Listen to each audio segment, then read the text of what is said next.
धुंध का गांव। उत्तराखंड की पहाड़ियों में एक छोटा सा गांव था, धर्मपुर। यह गांव अजीब था क्योंकि यहां हमेशा धुंध छाई रहती थी। चाहे गर्मी हो या सर्दी, सुबह हो या दोपहर, गांव कभी साफ दिखाई नहीं देता था। लोग कहते थे कि यह धुंध गांव को किसी अदृश्य शक्ति से ढके रहती है। गांव के बीचों बीच एक पुराना कुआं था जिस पर कोई भी गांव वाला पानी भरने नहीं जाता था। बुजुर्ग कहते थे कि इस कुएं से रात में अजीब सी फुसफुसाहट सुनाई देती है, जैसे कोई मदद के लिए पुकार रहा हो। कहानी की शुरुआत। एक दिन गांव में शहर से एक लड़की आई। नाम था अनामिका। वह लोक कथाओं पर शोध कर रही थी और उसने सुना था कि धर्मपुर में कोई रहस्य छिपा है। रात को वह अकेले ही उस कुएं तक चली गई।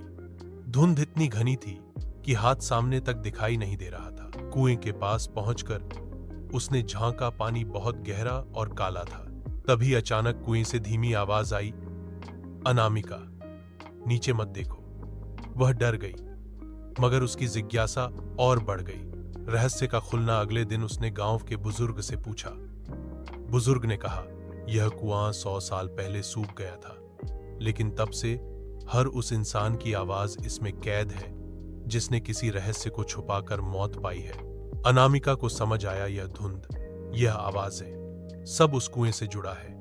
लेकिन सबसे डरावनी बात यह थी कि आवाज ने उसका नाम कैसे लिया।